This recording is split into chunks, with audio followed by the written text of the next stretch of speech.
Hello students, good morning. चलिए start करते हैं आज ग्राफ का पहला लेक्चर, है ना। काफ़ी बच्चे लोगों का डिमांड था कि सर ग्राफ का लेक्चर अपलोड कीजिए। चलिए काफ़ी बेसिक से आपको हम ग्राफ सिखाने का प्रयास करते हैं, ठीक है। ज़्यादा बकवास करने से कोई फ़ायदा है नहीं, सो डायरेक्ट काम के ऊपर बात कर लेते हैं।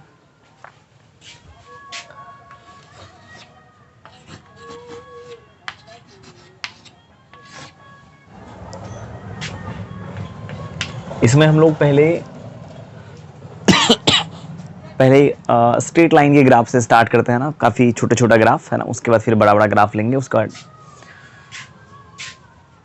और भी अच्छे से अच्छे प्रॉब्लम का डिस्कशन करेंगे हम आपके बीच। तो सबसे पहले तो आप ऐसे देखिए, equation of a straight line.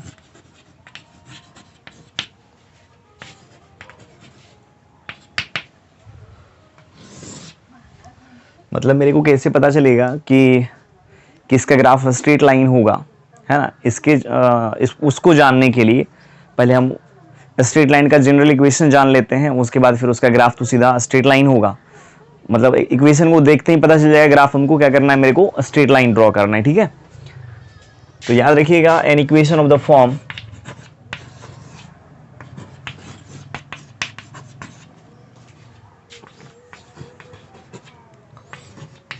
ax plus by plus c equals to 0 where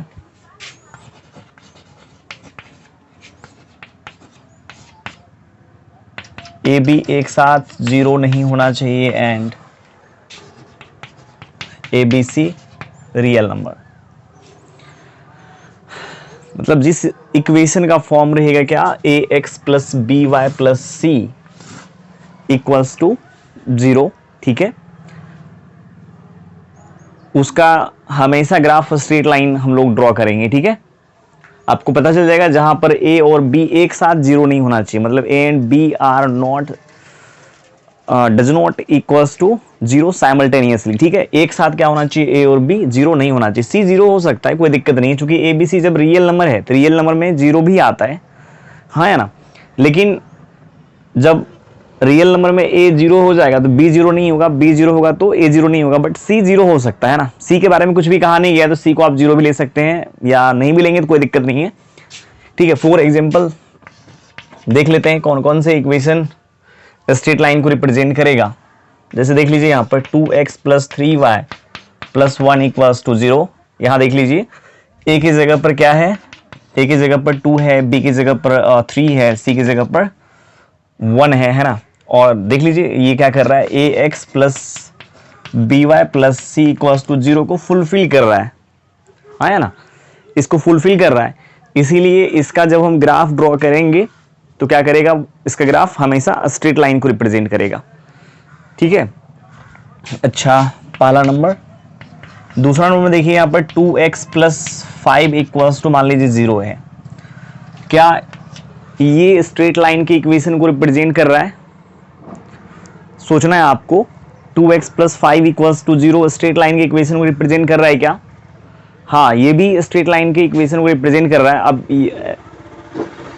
जिस किसी भी लाइन का इक्वेशन लाइन ही, मतलब यदि किसी इक्वेशन का form A X plus B Y plus C equals to 0 रहेगा तो हमेशा क्या करेगा, वो स्ट्रेट लाइन के इक्वेशन को रिप्रेजेंट करेगा, ठीक है।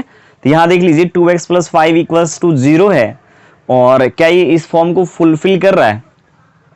नहीं, अभी तो नहीं कर रहा है। 2x प्लस 5 इक्वल्स टू 0 है, y का टर्म इसमें नहीं दिख रहा है ना। तो यहां पर हम क्या करेंगे, इसको थोड़ा सा और भी एक्सटेंड कर लेंगे, बढ़ा लेंगे, आगे कर लेंगे, है ना। क्या हम इसको ऐसे लिख सकते हैं, 2x plus 0 into Y plus 5 equals to 0। यहां देख लीजिए, ए की जगह पर 2 है, बी की जगह पर 0 एंड सी की जगह पर 5। और यहां पर हम आपको बता दिए हैं ए और बी एक साथ 0 नहीं होना चाहिए। दोनों में से कोई भी एक 0 हो गया तो कोई दिक्कत नहीं है, दोनों में से एक साथ, मतलब दोनों ही एक साथ 0 नहीं होना चाहिए, ठीक है। हाँ, इसीलिए ये क्या हो जाएगा, स्ट्रेट लाइन इक्वेशन को रिप्रेजेंट करेगा। ये तो करेगा ही, ये तो डायरेक्ट दिख रहा है कि A X plus B Y plus C equals to 0 के फॉर्म को दिखा रहा है ये। अब जैसे बच्चे को ऐसा भी लग सकता है कि यहाँ प्लस रहेगा तभी संभव है क्या? ए और बी के जगह पर हम लोग हमेशा रियल नंबर लेंगे, रियल नंबर में निगेटिव नंबर भी हम लोग लेते हैं, ठीक है। जैसे देखिए बहुत सारे बच्चे के दिमाग में ऐसा बात आ सकता है, क्या ये स्ट्रेट लाइन की इक्वेशन को रिप्रेजेंट करेगा?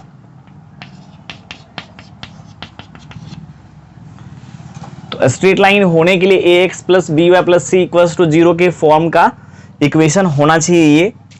तो देख लेते हैं यहाँ पर, क्या हम इसको ऐसे कर सकते हैं, 2 -2 इंटू एक्स प्लस यहाँ कर दीजिए -3 into Y plus 5 equals to 0। और यहाँ देख लीजिए ए की जगह पर ये है, बी की जगह पर ये और सी की जगह पर ये, मतलब ये फुलफिल कर रहा है ना। अब कहेगा क्या कि माइनस तो यहाँ पर नहीं था, ए तो मेरे को पॉजिटिव दिख रहा है, ए के बारे में पता नहीं है ना भाई, ठीक है।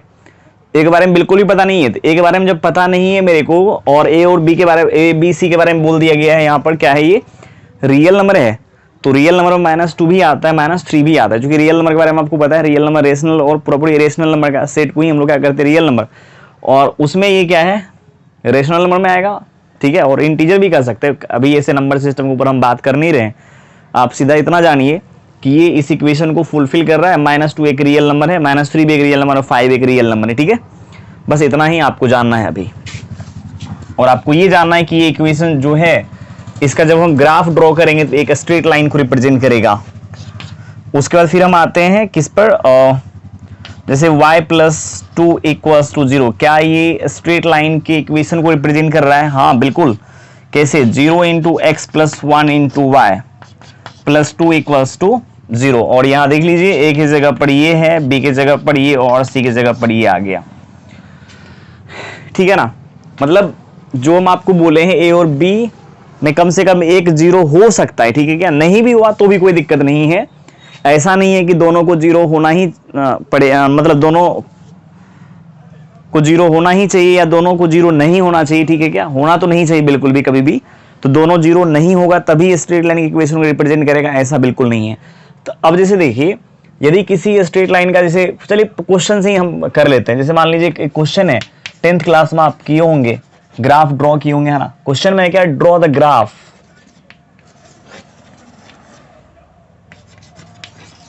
Draw the graph of 2x + 3y = 6। अब इसका जैसे मान लीजिए मेरे को ग्राफ ड्रॉ करना है, किसका, 2x + 3y = 6 का, ठीक है ना। इसका ग्राफ ड्रॉ करना है सबसे पहले। अभी हम कुछ भी नहीं बोल रहे हैं, बोलेंगे हर चीज हम आपको समझा करके लेते चलेंगे, ऐसा नहीं कि हम यहां से स्टार्ट कर दिए। लेकिन जो आप 10th क्लास में पढ़े हैं, है ना। अब मैथमेटिक्स तो हिस्ट्री की तरह होता नहीं है कि आपको पूरा का पूरा लिखा दिया जाए और समझ में भी नहीं आए, ठीक है, तो वो तो बेकार है। तो पहले हम ये जानना चाहते हैं क्या आपको इसका ग्राफ आता है खींचने, ठीक है। हम तो आपको बताएंगे बेसिक से। तो पहले देखिए 10th क्लास का जो मेथड है उसी को हम लोग करते रहेंगे और ग्राफ आराम से हो जाएगा। सबसे पहले देखेंगे क्या इसका ग्राफ स्ट्रेट लाइन होगा या कर्व होगा, क्या चीज को रिप्रेजेंट करेगा, पहले ये समझते हैं हम लोग। देख लीजिए यहाँ पर इसका फॉर्म दिख रहा है, ax + by + c = 0 दिख रहा है क्या आपको? ऐसे c = 0 यहाँ नहीं दिख रहा है, तो चाहे तो आप ऐसे कर सकते हैं, लेकिन यहाँ जरूरत नहीं है, मेरे को कांस्टेंट को हमेशा RHS से शिफ्ट करना रहेगा। लेकिन यहाँ हम लिख दिए हैं इसका जनरल फॉर्म जो है, लेकिन इक्वेशन को आप इसी फॉर्म में रहने दीजिए तो ज़्यादा बेटर होगा।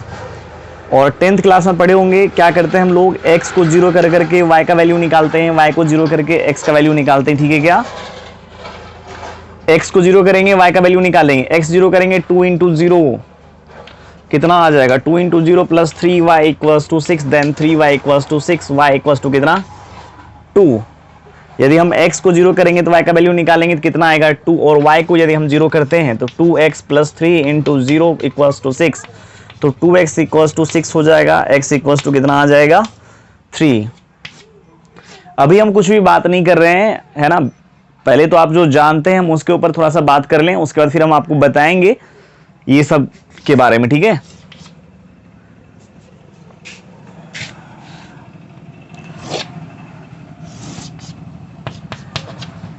अब जैसे देखिए x0 y2 कहाँ होगा, x0 y2 होता है y एक्सिस पर, ठीक है। x0 y2 y एक्सिस पर, तो इसको आप रिप्रेजेंट कर लीजिए ऐसे करके, x0 y2 फिर x3 और y0, और फिर एक ये दोनों पॉइंट को मिला दीजिए एक लाइन से, ये हो गया इसका ग्राफ किसका, 2x plus 3y equals to 6 का। यहां तक बात समझ में आ रही है आपको, ठीक है। लेकिन अब एक चीज यहां हम समझाना चाहते हैं आपको, ठीक है, कि 2,0 है तो इसको हम वाई एक्सिस पर ही क्यों लिए, ठीक है। ऐसे ही 10th क्लास 9th क्लास में पढ़ने के लिए है कि ये सब कोऑर्डिनेट ज्योमेट्री 9th में बहुत बेसिक कोऑर्डिनेट है, ठीक है। क्या 2,0 कहाँ होता है, 3,0 का आपको क्या करना है, पोजीशन बताना है। कभी कभी आपको ये सब का पोजीशन पूछेगा कि -3 -2 कहाँ होगा, 2 -3 कहाँ होगा, -2 3 कहाँ होगा, ठीक है। क्या 1 1 कहाँ होगा, ये सब चीज़ आपको पता होना चाहिए ऐसे। लेकिन हम तो ये मान करके चलेंगे आपको बिल्कुल कुछ भी नहीं आता है, तब भी आपको सिखाना है मेरे को, ठीक है। तो चलिए अब हम उसके ऊपर बात कर लेते हैं। यदि आप 10th क्लास में पढ़े हैं ग्राफ थोड़ा मोड़ा, है ना, तो इतना आप जानते हैं। अब हम ये मान करके चलते हैं आपको ग्राफ बिल्कुल नहीं आता है और हम आपको सिखा रहे हैं, ठीक है। तो थोड़ा सा बेसिक कंसेप्ट के ऊपर हम बात कर लेते हैं, फिर उसके बाद हम आगे बढ़ेंगे।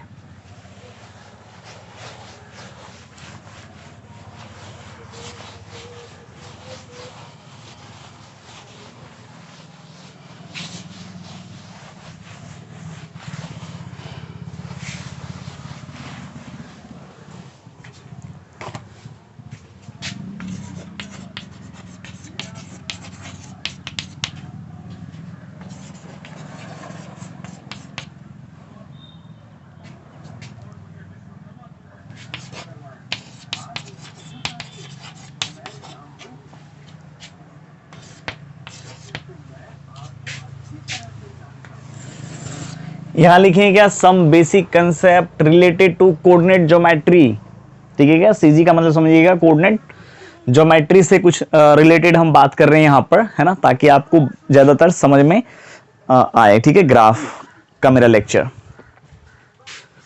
अब जैसे देखिए किसी पॉइंट x, y का मतलब क्या होता है एक्चुअली, जैसे ये पॉइंट है ना, इसका क्या मीनिंग है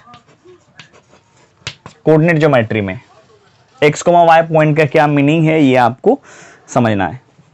तो सबसे पहले करेंगे क्या, x एक्सिस ले लीजिए, y एक्सिस ले लीजिए, और कहीं भी ले सकते हैं, यहां भी, यहां भी, यहां भी, यहां भी, लेकिन हर आदमी को फर्स्ट क्वाड्रेंट ज्यादा अच्छा लगता है। मेरे को भी अच्छा लगता है, ठीक है। क्या आपको भी अच्छा लगेगा, और जितने भी मैथ्स पढ़ाने वाले टीचर हैं, हर आदमी को अच्छा लगता है फर्स्ट क्वाड्रेंट, ठीक है। तो यहां हम क्या करेंगे, फर्स्ट क्वाड्रेंट में x, y ले लेते हैं। यहाँ कंसेप्ट सीखना है, कहीं भी ले सकते हैं कंसेप्ट, वहाँ उतना ही बात होगा सीखने के लिए, इसमें कहीं भी आप ले लीजिए, ठीक है। अब इस पॉइंट का x, किसी भी पॉइंट का, जैसे यदि कोई भी पॉइंट है और 2D ज्योमेट्री यदि हम पढ़ रहे हैं, सबसे पहले x कोऑर्डिनेट लिखेंगे, उसके बाद फिर हम y कोऑर्डिनेट, ठीक है। अब जैसे x, y पॉइंट है, इसका क्या मतलब है ना, और पॉइंट x का क्या मतलब है, पॉइंट y का क्या मतलब, जब तक आप ये नहीं जानते हैं फिर आप कोऑर्डिनेट ज्योमेट्री भी अच्छे से नहीं समझ पाएंगे, ठीक है। ये ग्राफ तो आप छोड़ दीजिए। जैसे इस पॉइंट का x कोऑर्डिनेट का मतलब क्या होता है, देखिए इस पॉइंट का x कोऑर्डिनेट का मतलब होता है इस पॉइंट से y एक्सिस पर जो हम परपेंडिकुलर ड्रॉप करेंगे ना, इस पॉइंट से y एक्सिस पर जो हम परपेंडिकुलर डालेंगे उसका लेंथ, इस पॉइंट से y एक्सिस पर जो हम परपेंडिकुलर डालेंगे उसका लेंथ इस पॉइंट का x कोऑर्डिनेट कहलाता है। इस पॉइंट का x कोऑर्डिनेट x है, इसका मतलब यहां से यहां तक का जो लेंथ है वो क्या है, x है। और इस पॉइंट का y कोऑर्डिनेट का मतलब होता है इस पॉइंट से एक y x एक्सिस पर जो परपेंडिकुलर ड्रॉप करेंगे, ऐसा नहीं कोई भी लेंथ ले लेंगे, ठीक है, परपेंडिकुलर ड्रॉप करना है, लेंथ ऑफ परपेंडिकुलर आपको चाहिए यहां से यहां तक का, और ये क्या है, यहां से यहां तक y है, ओके, यहां तक कोई दिक्कत। अब जैसे मान लीजिए यहां मेरे को पता चल गया कि अब जैसे 2,3 के बारे में यदि आपसे पूछा जाए तो इसका मतलब क्या हुआ कि x कोऑर्डिनेट का मतलब ये होगा कि इस पॉइंट से y एक्सिस का जो डिस्टेंस है ना वो क्या है, 2 यूनिट है, और इस पॉइंट का y कोऑर्डिनेट का मतलब इस पॉइंट से x एक्सिस का जो परपेंडिकुलर डिस्टेंस है, डिस्टेंस का मतलब हमेशा हम लोग क्या मेजर करके चलेंगे, परपेंडिकुलर डिस्टेंस, ठीक है, तो याद रखिएगा। अब जैसे मान लीजिए इस पॉइंट का कोऑर्डिनेट का बात करेगा, इस पॉइंट का कोऑर्डिनेट का बात करेगा मेरे सामने में कोई बच्चा, तो उसको हम क्या कहेंगे, अब बच्चे लोगों को रटा हुआ रहता है, ठीक है, रटा हुआ रहता है, इस पॉइंट का कोऑर्डिनेट x, 0 हो जाएगा, नहीं ऐसे आप समझो कि जिस किसी भी पॉइंट का कोऑर्डिनेट आपसे पूछा, जैसे इस पॉइंट का कोऑर्डिनेट आपसे पूछा गया, सबसे पहले हम x कोऑर्डिनेट बोलेंगे, तो x कोऑर्डिनेट जैसे ही बोलेंगे तो इस पॉइंट से y एक्सिस के बीच की परपेंडिकुलर डिस्टेंस हम सर्च करेंगे कितना है, तो इस पॉइंट से y एक्सिस के बीच की परपेंडिकुलर डिस्टेंस हमेशा क्या है, x है। तो देख लीजिए आप, ऐसे समझिए कि एक्स एक्सिस वाई एक्सिस पर हमेशा क्या होता है, परपेंडिकुलर, और ये 90 है, ये 90, तो इसका मतलब ये दोनों लाइन पैरेलल हो जाएगा और ये भी पैरेलल होगा। जब पैरेलल होगा तो हमेशा क्या होगा, दो पैरेलल लाइन के बीच की जो परपेंडिकुलर डिस्टेंस होती है ऑलवेज भी इक्वल। ठीक है, तो हमेशा क्या आ जाएगा, यहां से यहां तक की दूरी इक्वल हो जाएगा, क्योंकि ये एक रेक्टेंगल हो गया। ठीक है, तो अब ये x है तो यहां से यहां तक भी क्या हो जाएगा x, लेकिन मेरे को इस पॉइंट का कोऑर्डिनेट चाहिए। तो इस पॉइंट का x कोऑर्डिनेट का मतलब होगा इस पॉइंट से y एक्सिस पर जो परपेंडिकुलर ड्रॉप करेंगे उसका लेंथ। तो यहां से यहां तक का लेंथ x है, तो ये भी x है, तो इसका मतलब इस पॉइंट का x कोऑर्डिनेट x है। ठीक है, y कोऑर्डिनेट का मतलब इस पॉइंट से इस पॉइंट का y कोऑर्डिनेट का मतलब इस पॉइंट से y एक्सिस पर जो परपेंडिकुलर डालेंगे उसका लेंथ। तो इस पॉइंट का y कोऑर्डिनेट का मतलब इस पॉइंट का y कोऑर्डिनेट का मतलब इस पॉइंट से x एक्सिस पर जो परपेंडिकुलर डालेंगे उसका लेंथ। तो इस पॉइंट से ये जो पॉइंट आप देख रहे हैं यहाँ पर, इस पॉइंट से यदि हम x एक्सिस पर परपेंडिकुलर डालते हैं तो उसका लेंथ 0 आएगा, क्योंकि ये पॉइंट तो x एक्सिस पर ही लाई कर रहा है ना। अब जैसे मान लीजिए कि यहाँ हम उंगली दे रहे हैं और बोलेंगे क्या इस जो पॉइंट हो रहा है उससे इस ब्लैक बोर्ड का डिस्टेंस बताओ, कुछ भी डिस्टेंस नहीं है, परपेंडिकुलर डिस्टेंस 0 हो जाएगा। ठीक है, ठीक है। अब जैसे इस पॉइंट का कोऑर्डिनेट कहेगा तो x कोऑर्डिनेट का मतलब इस पॉइंट से y एक्सिस पर जो परपेंडिकुलर डालेंगे उसका लेंथ तो 0 होगा। क्यों? क्योंकि इस पॉइंट से y एक्सिस पर जो परपेंडिकुलर डालेंगे ये पॉइंट y एक्सिस पर ही लाई करता है, तो 0 हो जाएगा ना लेंथ, दोनों के बीच का परपेंडिकुलर डिस्टेंस। ठीक है, और y कोऑर्डिनेट का मतलब इस पॉइंट से x एक्सिस पर जो परपेंडिकुलर डालेंगे तो यहां से यहां तक का लेंथ y है, तो ये भी y होगा। तो याद रखिएगा, any point on x axis may be taken as x, 0 and any point on y axis may be taken as y, 0, y। ठीक है, मतलब यदि किसी भी पॉइंट का कोऑर्डिनेट यदि आपको x एक्सिस पर का लिखना रहे, x एक्सिस पर के किसी भी पॉइंट का कोऑर्डिनेट यदि आपको लिखना रहे तो आप ले लीजिए x, 0, चूंकि x एक्सिस पर y हमेशा 0 होता है। जैसे मान लीजिए कि इस पॉइंट का y कोऑर्डिनेट का बात करेगा, y कोऑर्डिनेट का मतलब ही होता है उस पॉइंट, किसी भी पॉइंट का y कोऑर्डिनेट का बात यदि करता है आपके सामने में कोई आदमी, तो आप ये मान के चलिएगा उस पॉइंट से, ठीक है, y एक्सिस x एक्सिस के बीच की परपेंडिकुलर डिस्टेंस, इस पॉइंट से x एक्सिस के बीच की परपेंडिकुलर डिस्टेंस हमेशा 0 आएगा। जैसे इस पॉइंट का x कोऑर्डिनेट का बात करेगा तो इस पॉइंट से y एक्सिस पर परपेंडिकुलर डालेंगे उसका लेंथ तो 0 हो जाएगा। इसका मतलब ये हुआ कि x एक्सिस पर y एक्सिस पर हमेशा x का वैल्यू 0 और x एक्सिस पर हमेशा y का वैल्यू 0। जब ये हमेशा x के हर एक मान के लिए x इक्वल्स टू 0 के हर एक वैल्यू के लिए इसको सेटिस्फाई कर रहा है y एक्सिस, है ना। y एक्सिस क्या कर रहा है, x के हर 0 वैल्यू के लिए सेटिस्फाई कर रहा है। मतलब जब आप यहां पर इसका इक्वेशन लिखने लगेंगे तो हमेशा x का वैल्यू क्या आएगा, 0 आएगा। मतलब y बढ़ेगा, y घटेगा, ठीक है, लेकिन x क्या रहेगा, कांस्टेंट रहेगा। तो इसका मतलब ये होगा कि y एक्सिस का जो इक्वेशन होगा वो क्या कहलाएगा, x इक्वल्स टू 0। ठीक है क्या? और x एक्सिस का इक्वेशन इस पर क्या होता है, y हमेशा कांस्टेंट होगा। कांस्टेंट का मतलब वो कांस्टेंट 0 के बराबर होना चाहिए। ठीक है, तो ये हमेशा 0 के बराबर, इसीलिए याद रखिएगा इक्वेशन ऑफ y एक्सिस क्या होगा, इस बात को आप याद कर लीजिएगा। Equation of y axis is x equals to 0 and equation of x axis is y equals to 0। ठीक है, कभी भी यदि आपको x एक्सिस का इक्वेशन पूछा जाए, y एक्सिस का इक्वेशन पूछा जाए, तो हमेशा आप क्या कहेंगे, ठीक है, ये y एक्सिस का x equals to 0 and x axis का y इक्वल्स टू 0। ठीक है, काफी आसान सा चीज है, कोई भारी बात नहीं है इसको समझना। ठीक है ना। अब चलिए, अब एक चीज हम आपको बता देते हैं कि जिस स्ट्रेट लाइन की इक्वेशन में, जो कि आप जानते हैं कि यदि किसी इक्वेशन का form ax plus B Y plus C equals to 0 रहे तो वो हमेशा क्या करता है, स्ट्रेट लाइन की इक्वेशन को रिप्रेजेंट करता है। तो याद रखिएगा, जिस स्ट्रेट लाइन की इक्वेशन में x का टर्म नहीं होता है उसका ग्राफ हमेशा क्या होगा, x एक्सिस के पैरेलल होगा, और जिस स्ट्रेट लाइन की इक्वेशन में y का टर्म नहीं होगा उसका ग्राफ क्या होगा, y एक्सिस के पैरेलल होगा। इस चीज को आप लिख सकते हैं यहाँ पर, जैसे 1 नंबर, 2 नंबर और 3 नंबर में। चलिए, equation of a straight line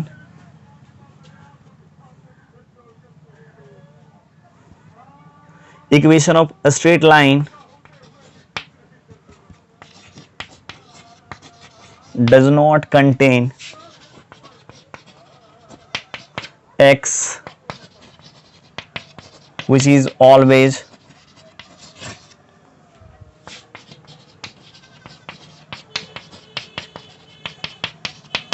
parallel to x axis and equation of a straight line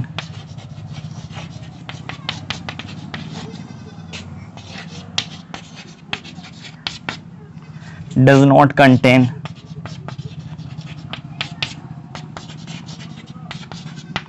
which is always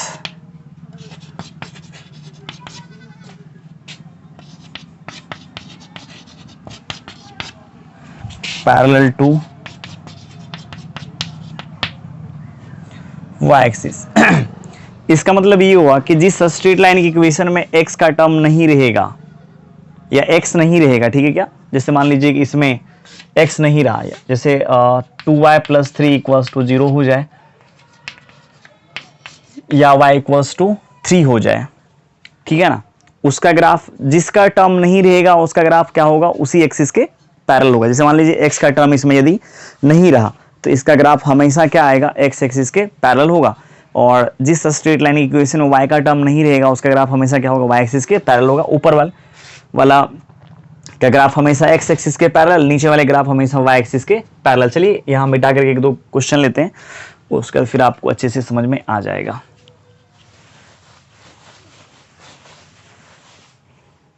अब जैसे मान लीजिए क्वेश्चन है, ड्रॉ द ग्राफ ऑफ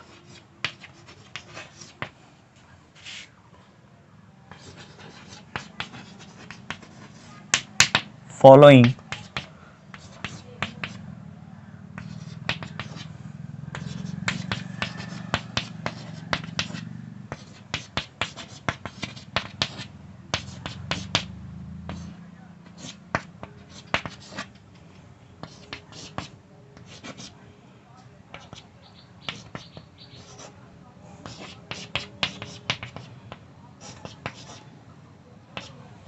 चलिए इतना काफी है सीखने के लिए आपको। एक नंबर में देखिए क्या है, y + 3 = 0 है और y का वैल्यू निकालेंगे तो क्या आ जाएगा, -3, ठीक है ना। तो अब देखिए इस स्ट्रेट लाइन की इक्वेशन में क्या नहीं है, इस स्ट्रेट लाइन की इक्वेशन में x का टर्म नहीं है।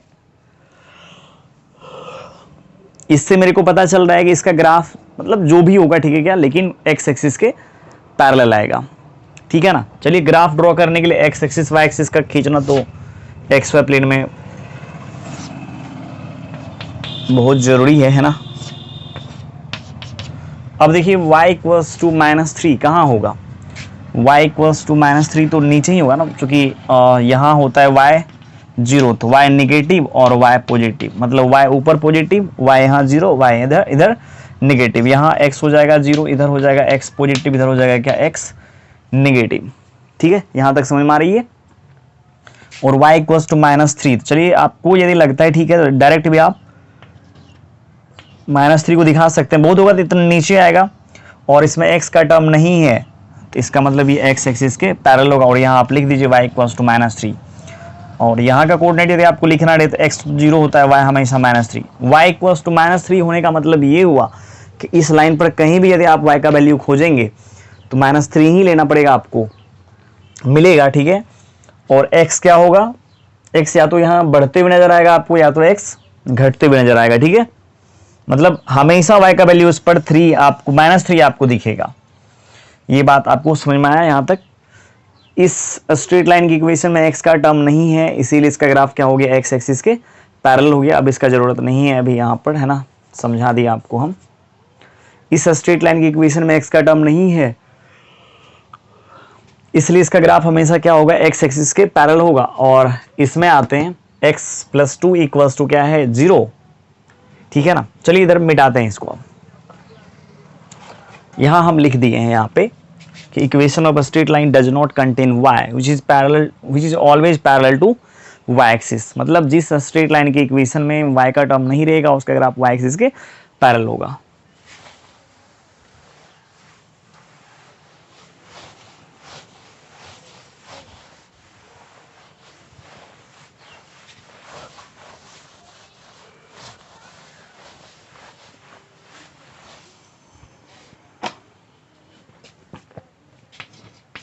दो नंबर में देख लीजिए क्या है, x प्लस 2 इक्वल्स टू 0 और यहां से x का वैल्यू आप निकाल लीजिए -2 आ गया। ठीक है, अब आप देख लीजिए इसमें क्या नहीं है, इसमें y का टर्म नहीं दिख रहा है। क्यों? क्योंकि जब आप इसको लिखेंगे तो हो जाएगा क्या, x plus 0 into Y equals to -2। इसमें देखिए y का टर्म नहीं है, y का टर्म नहीं है, इसका मतलब y का कोफिशिएंट 0। ठीक है, अच्छा तो x इक्वल्स टू -2 किधर होगा, इस साइड, और इसमें y नहीं है तो y एक्सिस के पैरेलल, x इक्वल्स टू -2। यहाँ का कोऑर्डिनेट ये दिखेगा लिखने, और याद रखिएगा x इक्वल्स टू -2 का मतलब ये हुआ कि इस लाइन पर कहीं भी यदि मेरे को x का वैल्यू निकालना हो, पूछा जाएगा x यहाँ पर क्या होगा, तो x हमेशा क्या आएगा, -2।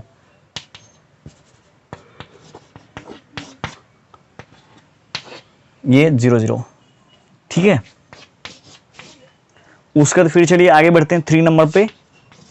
क्या है, x -2 इक्वल्स टू 0, तो x इक्वल्स टू कितना आ गया, 2। और इसका ग्राफ कैसे खींचेंगे, इसमें भी y का टर्म नहीं है, तो इसका मतलब इसका ग्राफ y एक्सिस के पैरेलल आ जाएगा।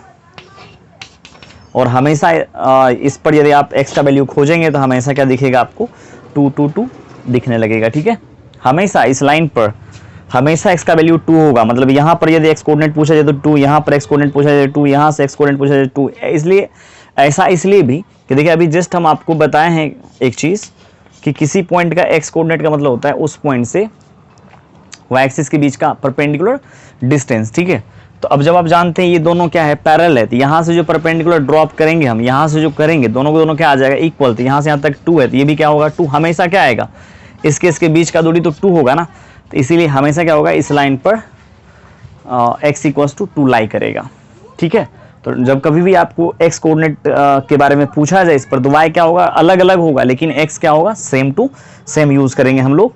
ठीक है, क्या 2 2 2 यूज करें। जैसे मान लीजिए यहाँ का यदि x कोऑर्डिनेट का बात करेगा तो 2 अल्फा ले लेते हैं, अल्फा 1 ले लेते हैं। यहाँ का बात करेगा 2 अल्फा 2 ले लीजिए, y तो चेंज होते जाएगा ना, और यहाँ का 2 अल्फा 3 ले लीजिए। इस तरीका से क्या होगा, चेंज होते जाएगा, मतलब अल्फा का वैल्यू चेंज होगा लेकिन x कोऑर्डिनेट में कोई चेंजिंग नहीं आएगी।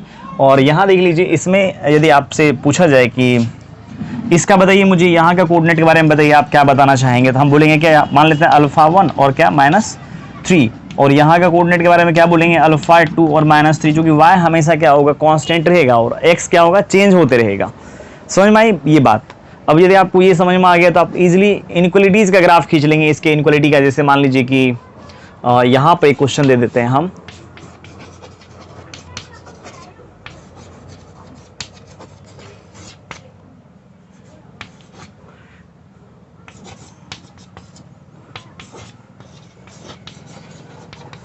जैसे मान लीजिए ये क्वेश्चन है 1 नंबर का।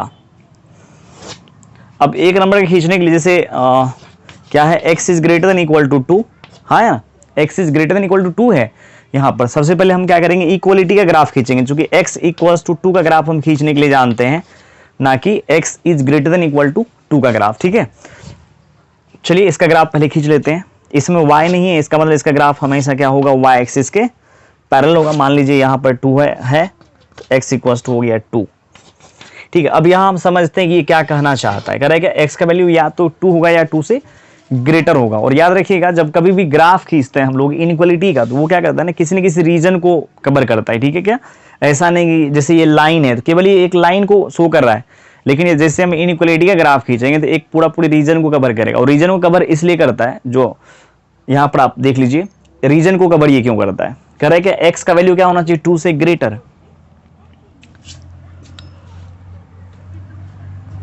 x 2 से ग्रेटर होना चाहिए। देखिए x इस पर क्या 2 आपको दिख रहा है कि x इस पर 2 होगा, और 2 से ग्रेटर का बात करेगा तो इधर हम x ले सकते हैं, एक्स यहाँ भी 2, यहाँ भी 2, यहाँ भी 2, यहाँ भी 2, यहाँ भी 2, यहाँ भी 2, इसका मतलब इधर पूरा का पूरा रीजन आ जाएगा जो कि हमेशा क्या आएगा, 2 से ग्रेटर आएगा। बहुत सारे बच्चों को क्या लगता है कि एक्स केवल 2 यहाँ पर होता है, मेरे को भी लगता था बचपन में, जिस टाइम हम छोटे थे तो मेरे को भी ऐसा लगता था कि एक्स तो 2 यहाँ पर होता है हमेशा, लेकिन ऐसा नहीं है। एक्स यदि 2 खोजा जाए इस लाइन पर तो आपको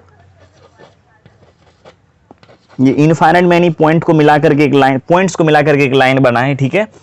और हर पॉइंट्स का जो, हर पॉइंट का जो कोऑर्डिनेट है, एक्स कोऑर्डिनेट है, वो क्या है, 2 है। और मेरे को क्या करना है, एक्स का वैल्यू 2 से हमेशा ग्रेटर लेना है। वाई के बारे में कुछ भी बोला नहीं गया है, तो वाई तो ऊपर नीचे कुछ भी हो सकता है, लेकिन एक्स हमेशा क्या आएगा, 2 से ग्रेटर आएगा। तो ये पूरा रीजन आ जाएगा। यहाँ भी x2 होता है 2 से ग्रेटर, यहाँ भी x2 2 से ग्रेटर, इसीलिए क्या करते हैं हम लोग, पूरा पूरे रीजन को ही घेर देते हैं। चलो यार कहीं भी हो x 2 से ग्रेटर होना चाहिए, y क्या है नहीं ये पता नहीं है मेरे को, ठीक है। अब मान लीजिए जैसे y यहाँ पर कहेगा कि y alpha comma 2 comma alpha है, तो 2 कोमा अल्फा है तो कोई दिक्कत नहीं है, अल्फा पॉजिटिव है निगेटिव है पता नहीं है ना मेरे को, ठीक है। लेकिन x तो 2 से ग्रेटर होना चाहिए, तो x 2 से ग्रेटर आएगा तो पूरा पूरी ये रीजन को कवर कर लेगा। अब y is less than equal to क्या है, 2 है, तो इसके लिए क्या करते हैं हम इसको मिटाते हैं। फिर ये मेरे ख्याल से लगता है अब हो जाना चाहिए आप लोगों से, कोई भारी बात नहीं है। अब √2 देख करके कहीं आपको डर तो नहीं लग रहा है। √2 का मतलब होता है 1.414, हम लोग इतना ही लेते हैं, और भी आगे इरेशनल नंबर है ना, लेकिन डेसिमल के 3 प्लेस तक हम लोग यदि ले जाएंगे तो क्या हो जाएगा, √2 का वैल्यू 1.414, ठीक है। पहले चलिए इसको खींच लेते हैं ये वाला। अब जैसे y is less than equal to 2 का बात कर रहा है 2 नंबर में, तो पहले हम क्या करेंगे, पुट कर लेंगे y इक्वल्स टू 2, और y इक्वल्स टू 2 में क्या नहीं है, x का टर्म नहीं है, इसका मतलब इसका ग्राफ हमेशा क्या होगा, x एक्सिस के पैरेलल आएगा। चलिए यहां लिख लेते हैं 0,2, y is less than equal to क्या है, 2 है, तो y देखिए y2 यहां भी होता है, y2 यहां भी, y2 यहां भी, y2 मतलब इस लाइन पर इनफाइनाइट मैनी पॉइंट्स है, और हर पॉइंट का जो कोऑर्डिनेट है, y कोऑर्डिनेट ठीक है क्या, वो 2 है। x कोऑर्डिनेट तो इधर भी हो सकता है, इधर भी, कहीं भी कोई दिक्कत नहीं है। y क्या होना चाहिए, 2 होना चाहिए, 2 से कम आना चाहिए, तो 2 या 2 से कम, इस पर 2 से कम, 2 से कम, 2 या 2 से कम हो गया ना y, पूरा पूरी नीचे का रीजन ले लिया। ये बात आप याद रखिएगा, ग्राफ नीचे की ओर आ जाएगा, मतलब एक रीजन बना लेगा, है, ठीक है। अब ये हो जाना चाहिए, मतलब ये 2 नंबर इसका है, ठीक है, ये जो अभी क्वेश्चन दिए हैं। अब जैसे हम इसका 3 नंबर कर रहे हैं, इसमें तो 3 नंबर है नहीं, तो क्या है इसमें, x equals to 2, x equals to 2 का ग्राफ हम पहले यहाँ देखिए ड्रॉ करके आपको दिखा दिए, पहले x इक्वल्स टू 2 का खींचें, तब हम खींचें क्या, x is greater than equal to 2 का ग्राफ, ठीक है। अच्छा, फिर यहाँ y इक्वल्स टू 1 का ग्राफ खींचना है, तो इसमें क्या नहीं है, y equals to y minus 1 equals to 0 है 4 नंबर में, तो यहाँ से क्या हो जाएगा, y इक्वल्स टू 1 हो गया, ठीक है। इसके ग्राफ में x का टर्म नहीं है, इसका मतलब इसका ग्राफ क्या होगा, x एक्सिस के पैरेलल आएगा, ठीक है, बस हो गया। और मतलब भी समझते जाना है कि y इक्वल्स टू 1 का ग्राफ ये है, इसका मतलब इस लाइन पर हमेशा y का वैल्यू 1 आएगा। x वेरी करते रहेगा, x चेंज होते रहेगा, लेकिन y कभी भी चेंज नहीं होगा, y क्या होगा, हमेशा y इक्वल्स टू 1 ही देते रहेगा, इस लाइन पर y का वैल्यू हमेशा 1 आएगा, ठीक है। एकदम स्मूथली ये चीज हम आपको बता दिए कि y जब आप खोजेंगे इस लाइन पर, तो हमेशा क्या दिखेगा, आपको 1 दिखेगा। ये चीज आपको समझ में आना चाहिए, ठीक है, तब जाकर के आपका कंसेप्ट अच्छा बनेगा। और √2 का मतलब क्या होता है, 1 पॉइंट, जैसे मान लीजिए यहाँ पर इस प्रकार से आ जाए, और इसको कर देते हैं 5। क्या करेंगे इसके लिए, देखिए करना क्या है मेरे को, ठीक है ना, इसमें क्या नहीं है, y का टर्म नहीं है, तो इसका ग्राफ y एक्सिस के पैरेलल आ जाएगा,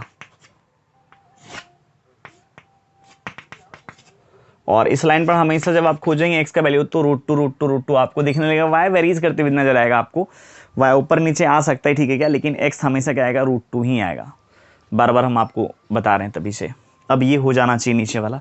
अब चलिए कुछ प्रॉब्लम प्रैक्टिस कर लेते हैं, उसके बाद इसको हम यहीं रोक देंगे, है ना, उसके बाद फिर पढ़ाएंगे अगला लेक्चर में आपको, लेक्चर नंबर 2 में, है ना, ट्रिगोनोमेट्रिक फंक्शन है ना, साइन कॉस टेन कॉसेक, ये सब है ग्राफ। इसमें जो भी स्ट्रेट लाइन ग्राफ है आसानी से आपको हम समझा देंगे, अच्छे से बन भी जाएगा क्वेश्चन आपसे, कोई बड़ी बात नहीं है।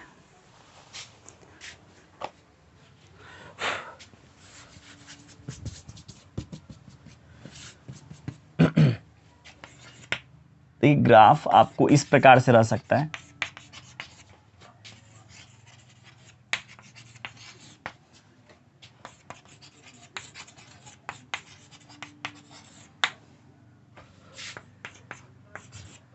यहां से रहेगा x is greater than equal to 1, x is greater than 2 भी रह सकता है, x is less than 2, x is less than equals to -1। फिर y के साथ भी यही कहानी दौड़ा देते हैं, यही सब चीज़ को, डेटा को लिखते हुए, है ना। y इज ग्रेटर देन 2, 7 में कर देते हैं y is less than 2, and 8 में क्या कर लेते हैं y is less than equals to -1। ठीक है, 8 क्वेश्चन, और करने का तरीका सेम टू सेम है, कोई बहुत बड़ी बात नहीं है। जैसे x के लिए हम करेंगे उस तरीके से y के लिए भी करेंगे, क्या दिक्कत है इसमें। जैसे चलिए 1 नंबर का ग्राफ खींचते हैं, तो इसमें क्या है ना कि x is greater than equal to 1 है, हम जानते हैं इक्वलिटी का ग्राफ खींचना, ना कि इनक्वलिटी का। इक्वलिटी का हम जानते हैं खींचने के लिए, ना कि इनक्वलिटी का जानते हैं खींचने के लिए, ठीक है ना। तो करेंगे क्या, सबसे पहले इसको इक्वल कर लेंगे।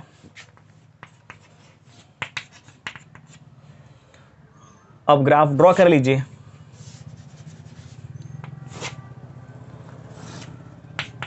इसमें y का टर्म नहीं है, इसका मतलब इसका ग्राफ y एक्सिस के पैरेलल होगा। बार बार हम बोल रहे हैं, इसमें y का x इक्वल्स टू 1 में y का टर्म नहीं है, इसका ग्राफ क्या होगा, y एक्सिस के पैरेलल आ जाएगा। ठीक है, तो y एक्सिस के पैरेलल खींचने के लिए चलिए x इक्वल्स टू 1 यूनिट इधर ग्राफ को हम शिफ्ट कर लेते हैं, 1,0 हो जाएगा, और 1,0 यहाँ का कोऑर्डिनेट है, ना कि पूरे लाइन का।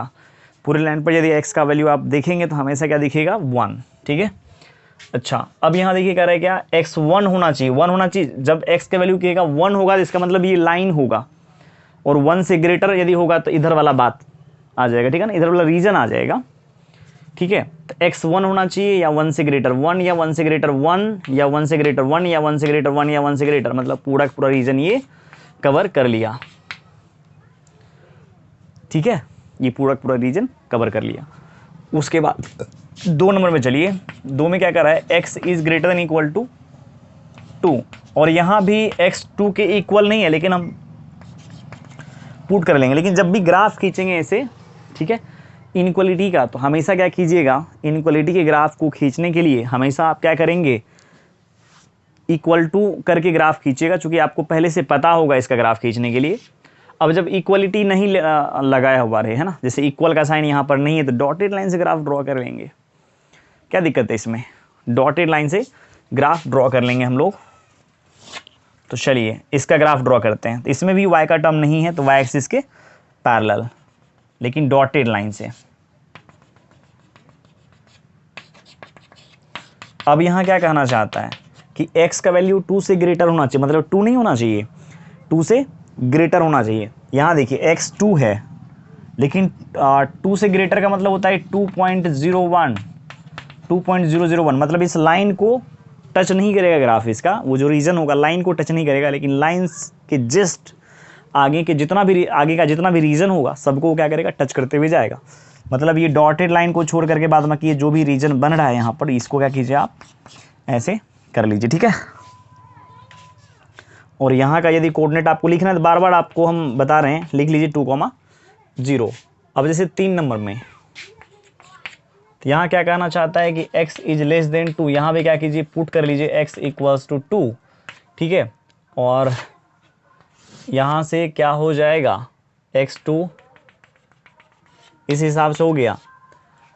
अब यहाँ पर x का वैल्यू क्या होना चाहिए, 2 से कम होना चाहिए। ठीक है, 2 से कम, 2 नहीं होना चाहिए बिल्कुल भी, 2 से कम।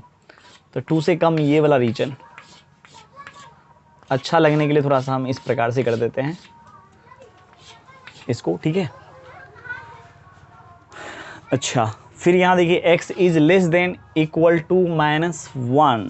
ठीक है, क्या x is less than equal to -1, पहले हम करेंगे क्या, इसको पुट कर लेंगे x इक्वल्स टू -1, इसमें भी y का टर्म नहीं है और आपको दिख रहा है क्या ये x इक्वल्स टू -1 किस साइड जाएगा, इक्वल टू लगा हुआ था इसीलिए क्या कि डायरेक्ट लाइन यहाँ ड्रॉ किए, नहीं तो डॉटेड लाइन यूज़ करते हैं यहाँ पर -1, और x का वैल्यू क्या होना चाहिए, -1 होना चाहिए या -1 से कम, -1 से कम, मतलब ये पूरा का पूरा रीजन आ रहा है इसका। ओके चलिए y के लिए भी सेम टू सेम कहानी अप्लाई हो जाएगा, कोई बहुत बड़ी बात नहीं है। क्या है यहाँ y is greater than equal to 1 है, फिर यहाँ पुट कर लीजिए y इक्वल्स टू 1, फिर y इक्वल्स टू 1 में क्या नहीं है, x का टर्म नहीं है, तो इसका ग्राफ x एक्सिस के पैरेलल होगा, और y इक्वल्स टू 1 में 1 क्या है, पॉजिटिव क्वांटिटी है, तो ग्राफ क्या होगा, x एक्सिस से ऊपर आ जाएगा। ठीक है यहाँ पर, और ये हो गया y इक्वल्स टू 1। अब y का वैल्यू 1 होना चाहिए, 1 से ग्रेटर होना चाहिए, तो ग्राफ क्या होगा, ऊपर वाला रीजन को कवर करेगा। चलिए अच्छे से रंग देते हैं इसको, और यहाँ का कोऑर्डिनेट 0,1, ठीक है, पहले x उसके बाद फिर y, और ये x एक्सिस। अच्छा 6 नंबर में चलते हैं, फिर यहाँ हो जाएगा y इज़ ग्रेटर देन 2, फिर यहाँ पुट कर लेते हैं y इक्वल्स टू 2, और यहाँ पर y का वैल्यू 2 के इक्वल नहीं है, हाँ है ना, यहाँ ये x एक्सिस से हमेशा y का वैल्यू 0 होगा, तो y इक्वल्स टू 2 कहाँ होगा, ऊपर हो जाएगा, और इसमें अच्छा इक्वल टू नहीं लगा हुआ है, तो डॉटेड लाइन से हम लोग क्या करेंगे, ग्राफ को ड्रॉ करेंगे, तो y इक्वल्स टू हो गया 2। चूँकि मतलब इतना सारा क्वेश्चन हम करें इसीलिए फास्ट थोड़ा सा कर देते हैं इसको, है ना, आपको समझ में आ जाना चाहिए था, ऐसे आ जाना चाहिए। और चलो अब यहाँ से हम ऊपर ले लेते हैं, y 2 से ग्रेटर होना चाहिए, चूँकि y तो 2 यहाँ पर होगा और 2 से ग्रेटर ऊपर। ठीक है, बहुत सारे बच्चे मैनेज कर लेते हैं अपने आप में कि y लेस देन 2 है तो नीचे होगा, ऐसे मत सोचो आप लोग, ठीक है, ऐसे यदि सोचोगे तो गलत हो जाएगा। y इक्वल्स टू 2 आप सोचो यहाँ पर है और 2 से कम लेना है y, तो इसका मतलब कहीं ना कहीं नीचे वाला रीजन आएगा, तभी तो y का वैल्यू 2 से कम आएगा। ठीक है, फिर यहाँ देखिए y is less than equal to -1 है, तो कहीं ना कहीं y इक्वल्स टू -1, तो ये x एक्सिस से भी नीचे आएगा, और यहाँ पर इस प्रकार से आ जाएगा, और यहाँ से जब हम इसको -1 या -1 से कम करेंगे तो ग्राफ क्या आ जाएगा, नीचे। ये सब आप ड्रॉ कर लीजिएगा। चलिए अगला क्वेश्चन ट्राई करते हैं। ठीक है,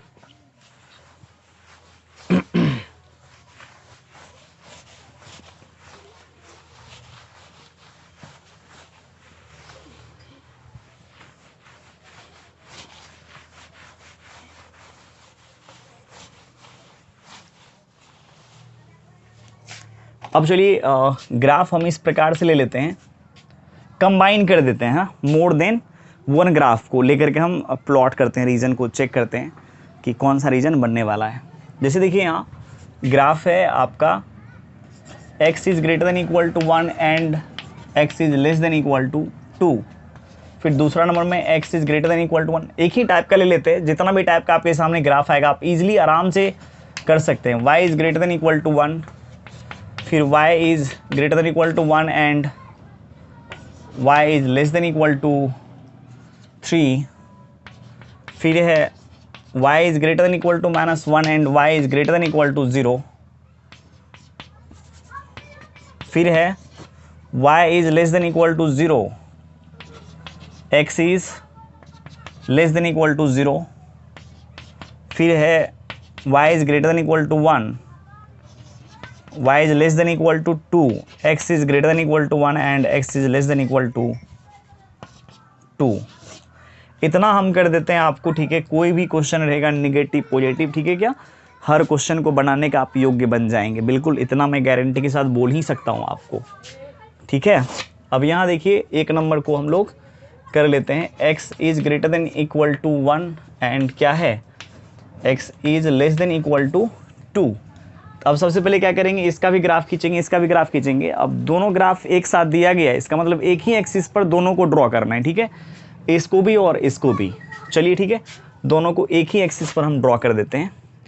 अच्छा, अब क्या मतलब उतना ठीक नहीं लग रहा है कि अब बार बार हम आपको ये ग्राफ को आगे बढ़ा रहे हैं, लेक्चर को आगे बढ़ाते जा रहे हैं, आप भी कम से कम फास्ट होते जाओ। ठीक है, अब ये नहीं बार बार इसको पुट कर लो x बराबर 1, इसको पुट कर लो x बराबर 2, चूँकि आपको पता है कि हमको पुट करना ही पड़ेगा। ठीक है, तो आप समझ जाओ कि ये x इक्वल्स टू 1 लेकर के इसका ग्राफ ड्रॉ करेंगे, इसको x इक्वल्स टू 2 लेकर के ग्राफ ड्रॉ करेंगे। ठीक है क्या, यहाँ इक्वल टू है तो डॉटेड लाइन नहीं, डायरेक्ट लाइन चलेगा, और यदि ये इक्वल टू नहीं होता तो हम लोग क्या करते, डॉटेड लाइन से ड्रॉ करते। ठीक है, तो x इक्वल्स टू 1 में क्या नहीं है, y का टर्म नहीं है, इसका मतलब इसका ग्राफ y एक्सिस के पैरेलल आएगा। तो चलो ठीक है, इसका ग्राफ हम ड्रॉ कर लेते हैं x इक्वल्स टू 1 और फिर x इक्वल्स टू 2 का ग्राफ ये हो जाएगा। और अब देखिए यहाँ पर क्या कहना चाहता है कि x का वैल्यू 1 होना चाहिए या 1 से ग्रेटर होना चाहिए। यहाँ देखिए जब एक से अधिक ग्राफ आपको खींचने के लिए दिया जाए एक ही एक्सिस पर, ठीक है, तो डायरेक्ट मतलब कचरा मत कीजिए। जैसे कचरा करने का मतलब ये होता है कि जैसे अभी हम आपको क्या करें, ये बोल देते हैं कि इसका ग्राफ आपका ये रीजन आ रहा है, तो आप पूरी क्या कर लो, बना लो ऐसे करके, ठीक है। ये हो गया, मतलब इसका ग्राफ हम क्या किए, ड्रॉ कर लिए, x is greater than equal to 1 का ग्राफ ड्रॉ कर लिए, ठीक है। अब x is less than equal to 2 का ग्राफ यदि मेरे को ड्रॉ करना रहेगा तो हम क्या करेंगे, इसका ग्राफ जब ड्रॉ करना रहेगा तो क्या करेंगे, हम इसका भी रीजन बनाएंगे। x 2 होना चाहिए, 2 से कम होना चाहिए। देख लीजिए इधर x 0 है, इसका मतलब 2 से कम, ऑब्वियस सी बात है ये वाला रीजन आएगा और इसका ग्राफ इस रीजन में आ जाएगा, इसमें इक्वल टू लगा हुआ है। अब देखिए यहाँ लेकिन करना क्या है, एक चीज़ आप सोचिए ज़रा, ठीक है। एक मतलब वो रीजन आपको लेना है, मतलब x का वो वैल्यूज़ लेना है आपको कि जिसको इसमें डालेंगे तो 1 या 1 से ग्रेटर होना चाहिए, इसमें डालने पर 2 या 2 से कम होना चाहिए। इसका मतलब कौन सा रीजन आएगा, दोनों में कौन सा रीजन लेंगे हम। चलो 1 मिनट के लिए सोचते हैं कि इधर का कोई वैल्यू ले लेते हैं, इधर का वैल्यू -1। अरे x -1 इधर आएगा क्या, तो ये क्या करेगा, इसको सेटिस्फाई कर लेगा। आप देख लीजिए यहाँ पे x की जगह जब आप -1 लेंगे तो 2 के इक्वल नहीं होता -1, लेकिन 2 से कम तो होता है ना, ठीक है। तो क्या हो जाएगा, 2 से कम हम लोग कर लेंगे यहाँ पर। और उसके बाद फिर जैसे ही -1 हम यहाँ डालेंगे तो -1 is greater than equal to 1। ये संभव नहीं है, बिल्कुल भी पॉसिबल नहीं है, ठीक है। मतलब यहाँ गलत हो जाएगा आपका बिल्कुल 100%। मतलब ऐसा वैल्यू लेना है जो दोनों में डालने के बाद दोनों ही खुश हो जाए वैल्यू को पा करके। तो वो वैल्यू कॉमन वैल्यू तो हो सकता है ना। अब कॉमन वैल्यू हम कैसे चेक करेंगे, अब देख लीजिए जहाँ पर दोनों इंटरसेक्ट कर रहा है, मतलब इसका रीजन इधर था, इसका रीजन इधर था, दोनों में देख लीजिए इंटरसेक्ट इतना ही रीजन कर रहा है ना, तो ये इसका हो गया कॉमन रीजन। मतलब जब भी ग्राफ हम लेंगे तो क्या करेंगे, कॉमन रीजन वाला ग्राफ लेंगे, और दोनों में कॉमन रीजन तो यही है ना। तो अब इस चीज़ को ऐसे खींच करके यदि हम दिखाते हैं तो थोड़ा सा कितना, अब जैसे मान लीजिए 2 है, जैसे x इक्वल्स टू 1 है, x इक्वल्स टू 2 है, तो मुझे कोई परेशानी ज़्यादा नहीं हुआ है ना, खींच ले। जैसे यदि हम 3 4 5 ले लें, जैसे इस प्रकार से ले लें, ये तो 4 है, इससे भी ज़्यादा हम बना सकते हैं, यहाँ पर ले सकते हैं, तो वहाँ बच्चा को क्या हो जाएगा, प्रॉब्लम आ जाएगा। तो उस चीज़ को समझने के लिए बच्चे लोग, ठीक है, आपको करना क्या है, आप ऐसी ऐसी चीज़ को खींचो। जैसे यहाँ पर करेंगे क्या, x इक्वल्स टू 1 का ग्राफ ड्रॉ कर लेते हैं। ये हो जाएगा x इक्वल्स टू 1 और ये हो जाएगा x इक्वल्स टू 2, ठीक है क्या। अब x का वैल्यू 1 होना चाहिए, 1 से ग्रेटर होना चाहिए। इसके लिए क्या करेंगे हम, जैसे x इक्वल्स टू 1 का ग्राफ ये है, 1 से ग्रेटर का ग्राफ यदि खींचना है मेरे को, क्या करना है, एरो लगा दीजिए, चूँकि इसका ग्राफ इस रीजन में जाएगा, इसका मतलब जहाँ तक आपको ले जाने का मन है उधर, है ना, वहाँ तक आप ले जा सकते हैं। और ये देख लीजिए क्या कर रहा है, कह रहा है कि x का वैल्यू 2 होना चाहिए या 2 से कम होना चाहिए, तो x का वैल्यू 2 या 2 से कम, तो ग्राफ इस रीजन में आ जाएगा, हाँ है ना, इस रीजन में ग्राफ इसका आ जाएगा। अब देख लीजिए दोनों में, जहाँ पर दोनों एरो टकराते हुए आपको दिखेगा, मिलते हुए दिखेगा, वो उसका ग्राफ का क्या होगा, कॉमन रीजन हो जाएगा, ठीक है। और दोनों ग्राफ इसी रीजन में आपको कटते हुए दिखेगा, ठीक है ना। तो ये हो गया आपका इसका कॉमन ग्राफ, मतलब दोनों का ग्राफ एक साथ हम कंबाइन करके खींच दिए एक ही एक्सिस पर। अभी देखिए कितना कचरा हो रहा था यहाँ पर, इसको पूरा का पूरा इधर हम ले करके जाते, ठीक है, और इसको क्या करते, इधर ले जाते, फिर दोनों जिस जगह पे कट कर रहा था, दोनों में जो कॉमन एरिया था, रीजन था, ठीक है क्या, उसको हम ले रहे थे अभी, तो ज़्यादा मज़ा नहीं आ रहा था। यदि हम इस प्रकार से दिखा दें, जहाँ पर एरो सभी एरो मिलता हुआ नजर आएगा, आपको लगेगा दोनों युद्ध हो जाएगा दोनों एरो में, है ना, वो क्या होगा, उसका कॉमन रीजन हो जाएगा, ठीक है। अब चलिए आगे चलते हैं क्वेश्चन नंबर 2 पर, तो मज़ा आएगा फिर आगे बहुत सारा क्वेश्चन आपको सीखने के लिए, ठीक है ना। धीरे धीरे क्वेश्चन बढ़ाते जाएंगे और आपका समझ भी क्या हो जाएगा, बढ़ते जाएगा, ठीक है। क्वेश्चन नंबर 2 बहुत फास्ट भी खींचा जा सकता है, ऐसा नहीं है कि हम स्लोली खींचेंगे तो ही आपको समझ में आएगा। अब आपको समझ में आ गया है ना कि x is greater than equal to 1 and y is greater than equal to 1 में x इक्वल्स टू 1 का ग्राफ और y इक्वल्स टू 1 का ग्राफ हम लोग कैसे कैसे ड्रॉ करते हैं। x इक्वल्स टू 1 के ग्राफ में क्या नहीं है, y नहीं है, तो इसका मतलब इसका ग्राफ y एक्सिस के पैरेलल आ जाएगा। और ये हो जाएगा x equals to 1 and y equals to 1 के ग्राफ में y x का टर्म नहीं है, इसका मतलब इसका ग्राफ x एक्सिस के पैरेलल होगा। अब चलिए इसका ग्राफ ड्रॉ करते हैं। करें क्या, x का वैल्यू 1 होना चाहिए, 1 से ग्रेटर, तो x 1 यहाँ होता है, इस पर होगा, और 1 से ग्रेटर इस रीजन में आ जाएगा दोनों, मतलब दोनों नहीं, ये x is greater than equal to 1 का। अब y is greater than equal to 1 का ग्राफ मेरे को ड्रॉ करना है। इसमें क्या है क्या नहीं, इसका ग्राफ में क्या कहना चाहता है ये ग्राफ, इसमें x नहीं है, मतलब इसका ग्राफ x एक्सिस के पैरेलल, और कह रहा है क्या y का वैल्यू 1 होना चाहिए 1 से ग्रेटर, तो y 1 इस पर होगा। आपको बेसिक में ही बता दिया गया, बेसिक ग्राफ जिस टाइम हम खींच के बता रहे थे आपको, और 1 से ग्रेटर होना चाहिए y। अब आप ही बताओ बच्चे लोग कि ग्राफ किस रीजन में जाएगा, मतलब जहां पर दोनों एरो में युद्ध दिखेगा आपको होते हुए, वो इसका क्या होगा, कॉमन रीजन आ जाएगा। अब कॉमन रीजन इसका यही हो गया, इसी रीजन में दोनों ग्राफ आकर के मिलता हुआ दिखेगा आपको। 1 नंबर भी हो गया, 2 नंबर भी। तीसरे नंबर पर चलिए चलते हैं। तीसरे नंबर में क्या है, अब हम डायरेक्ट करते हैं y इक्वल्स टू 1 का ग्राफ ड्रॉ कर लेते हैं। y इक्वल्स टू 1 में क्या नहीं है, x का टर्म नहीं है, इसका मतलब इसका ग्राफ x एक्सिस के पैरेलल, तो y इक्वल्स टू 1। फिर y इक्वल्स टू 3, इसमें क्या नहीं है, इसमें भी x नहीं है, इसका मतलब इसका भी ग्राफ x एक्सिस के क्या होगा, पैरेलल आ जाएगा। और ये कह रहा है क्या, y का वैल्यू 1 या 1 से ग्रेटर होना चाहिए, तो 1 या 1 से ग्रेटर, ये x एक्सिस है, 1 या 1 से ग्रेटर मतलब ऊपर जाएगा। और ये देखिए क्या कर रहा है, y का वैल्यू 3 या 3 से कम, y 3 इस पर और 3 से कम, इसका मतलब दोनों एरो इसी रीजन में मिलता हुआ आपको दिखेगा। तो यही हो गया आपका रिक्वायर्ड रीजन, ठीक है क्या, जो ग्राफ होना चाहिए एक्चुअली वो ग्राफ यहाँ पर दिखेगा आपको। फिर चलिए आगे 4 नंबर में, इसमें क्या है, y is greater than equal to -1 and y is greater than equal to 0, y is greater than equal to 0,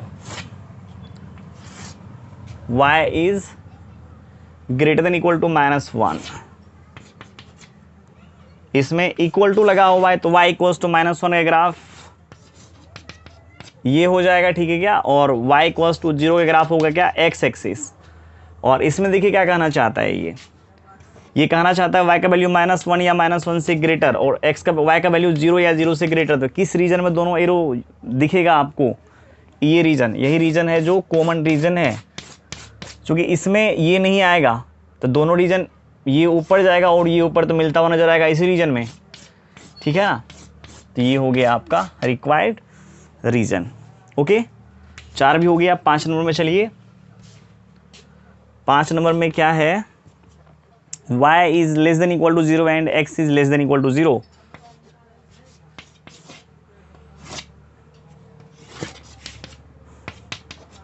y axis पर x का वैल्यू 0 होता है और x एक्सिस पर y का वैल्यू 0 होता है। y का वैल्यू 0 या 0 से कम, तो y का वैल्यू 0 या 0 से कम इस रीजन में आएगा, और x क्या होगा, 0 या 0 से कम इस रीजन में। ओके, अब देखिए दोनों एरो किस रीजन में मिलता जुलता हुआ आपको नजर आ रहा है, इस रीजन में, तो ये हो जाएगा आपका क्या, रिक्वायर्ड रीजन। चलिए लास्ट ग्राफ खींच करके आज कहानी को यहीं ख़त्म करते हैं, और अगला लेक्चर भी हम स्ट्रेट लाइन का ही लेंगे, है ना, क्योंकि इसमें और भी बच गया है थोड़ा सा, और पूरा जो और भी मतलब 2 वेरिएबल एक साथ होते हुए जो ग्राफ है वो हम इस लेक्चर में नहीं ले पाए हैं, है ना। तो उसके साथ इसको फिर हम मर्ज करेंगे और बढ़िया से बढ़िया ग्राफ का क्वेश्चन कर लेंगे, ठीक है। तो चलिए अब हम इसको मिटा देते हैं।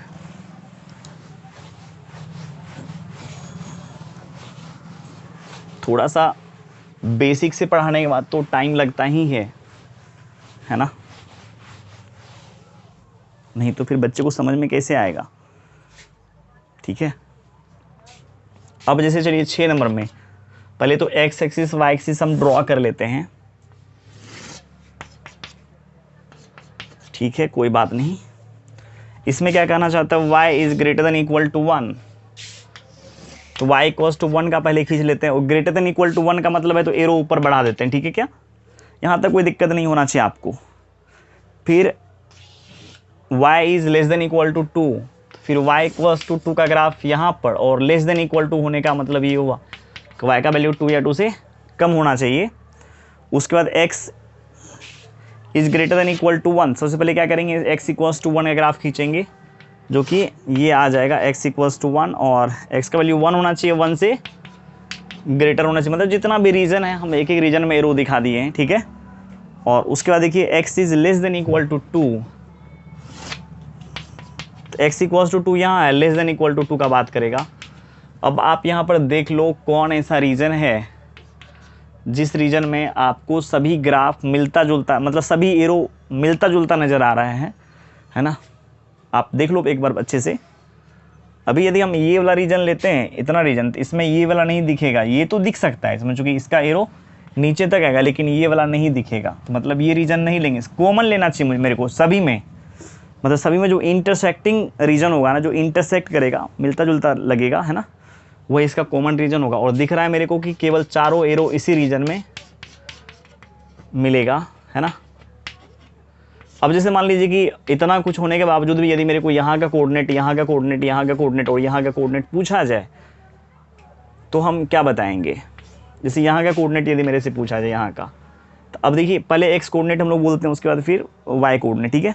तो इस पर तो आप जानते हैं y का वैल्यू, x का वैल्यू हमेशा 2, तो यहाँ भी x का वैल्यू 2 होगा, और इस पर y का वैल्यू हमेशा 2, तो यहाँ क्या होगा y2, क्लियर।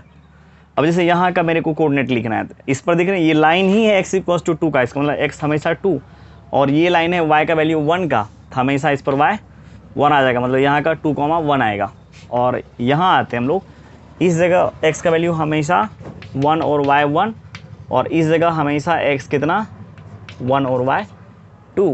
कभी कभी एरिया भी पूछ सकता है निकालने के लिए इसका, एरिया जब कहेगा निकालने, डिस्टेंस फॉर्मूला जो कि ये रेक्टेंगल बन गया, यहाँ से यहाँ तक का डिस्टेंस निकालिए, यहाँ से यहाँ तक का डिस्टेंस L इंटू बी कर लीजिए, जानते हैं ना रेक्टेंगल का एरिया।